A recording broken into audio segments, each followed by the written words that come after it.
प्रभु यीशु के सामर्थ्य नाम में आप सबको जय मसीह की। Praise the Lord. प्रभु के धन्यवाद हो आज के सुंदर दिन के लिए। एक और सुंदर दिन प्रभु ने हमें दिया है। प्रभु के नाम की महिमा हो। आइए इस समय हम दानियेल नबी की किताब को निकालें और हम मनन करें। मेरे साथ दानियेल अध्याय 6 वचन 10 निकालेगा। यहाँ इस प्रकार से लिखा है, जब दानियेल को मालूम हुआ कि उस पत्र पर हस्ताक्षर किया गया है, तब वह अपने घर में गया, जिसकी उपरौठी कोठरी की खिड़कियाँ यरूशलेम की ओर खुली रहती थी, और अपनी रीति के अनुसार जैसा वह दिन में 3 बार अपने परमेश्वर के सामने घुटने टेक कर प्रार्थना और धन्यवाद करता था, वैसा ही तब भी करता रहा। Praise the lord, hallelujah. प्रभु के लोगों, दानियेल की पुस्तक में दानियेल का सिंह के माद में डाला जाना और सकुशल सुरक्षित बिना किसी मदद और किसी सहायता के, किसी मनुष्य ने उसकी सहायता नहीं की, और बिना किसी सहायता के उसका बच निकलना अजूबे से, चमत्कार से कम नहीं है। Praise the lord, hallelujah. ऐसी विषम परिस्थिति हो, उसको मालूम है कि अगर कोई यहोवा परमेश्वर से प्रार्थना करेगा, कोई प्रभु से प्रार्थना करेगा, वो सिंह के माद में डाला जाएगा। और वो राजकाज का अधिकारी है, राजा का अधिकारी। उसे मालूम है सिंह के माद में डाला जाना, उसके जबड़े से चबाया जाना क्या हो सकता है, या क्या परिस्थिति हो सकती। फिर भी ऐसी परिस्थिति में वो अपने घर गया, और घर जाकर उसने अपने इरादे को बदला नहीं, दृढ़ निश्चय किया, और जैसा उसने रीति बना के रखा था, नियम, दिन में 3 बार वो प्रार्थना करता रहा। लोगों ने देखा, उसने खिड़की भी खोल के रखी होगी। जिस तरफ परमेश्वर का मंदिर है यरूशलेम के, यहाँ यरूशलेम की तरफ, तो वहाँ खिड़की खोल के बढ़िया प्रार्थना कर रहा है। लोग देख रहे हैं, विरोधी लोग।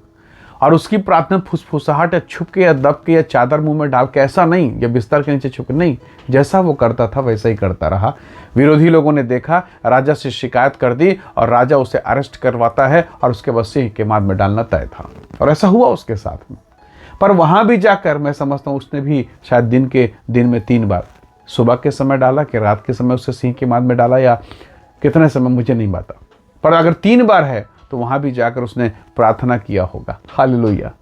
और ऐसा लिखा है कि परमेश्वर के दूत आए और सिंह के मुंह को परमेश्वर के दूतों ने बंद कर दिया।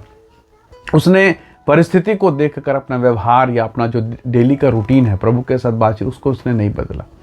मेरे और आपके जिनमें हम लोग कितनी बार बदलाव करते हैं।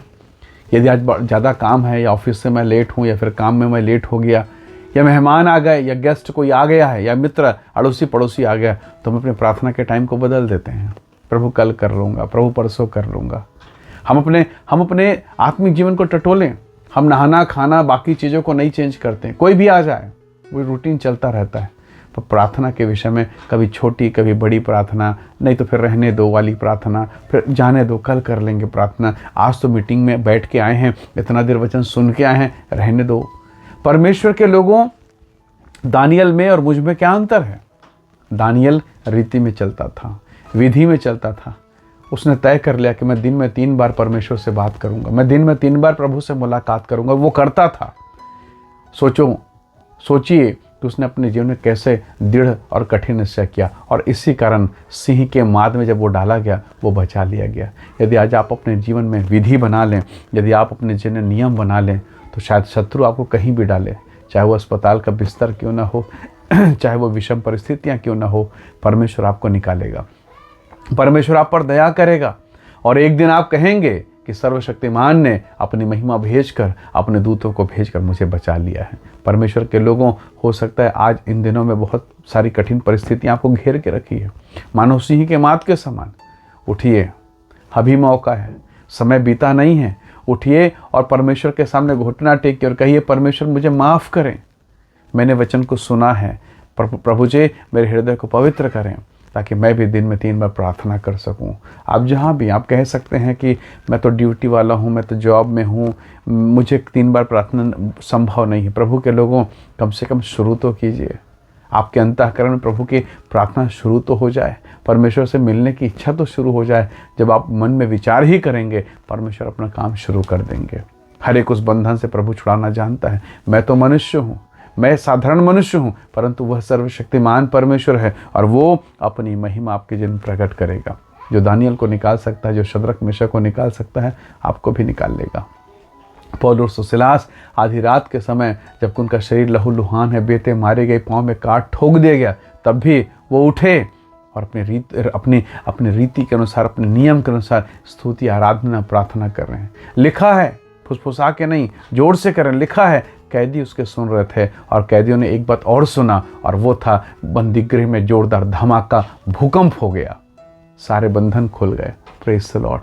प्रभु के लोगों, आज हो सकता है बहुत सारी परिस्थितियों ने मानो बेड़ियों के समान आपको जकड़ लिया है।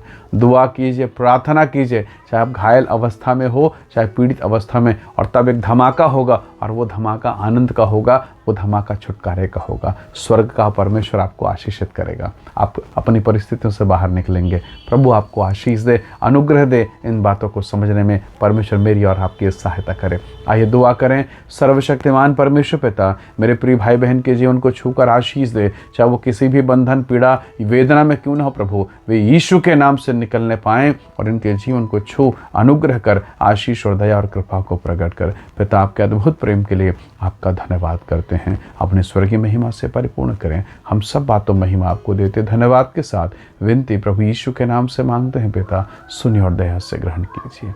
आमीन, आमीन। प्रभु आप सबको बहुत ऐसे आशीष दें। Praise the Lord. जय मसीह।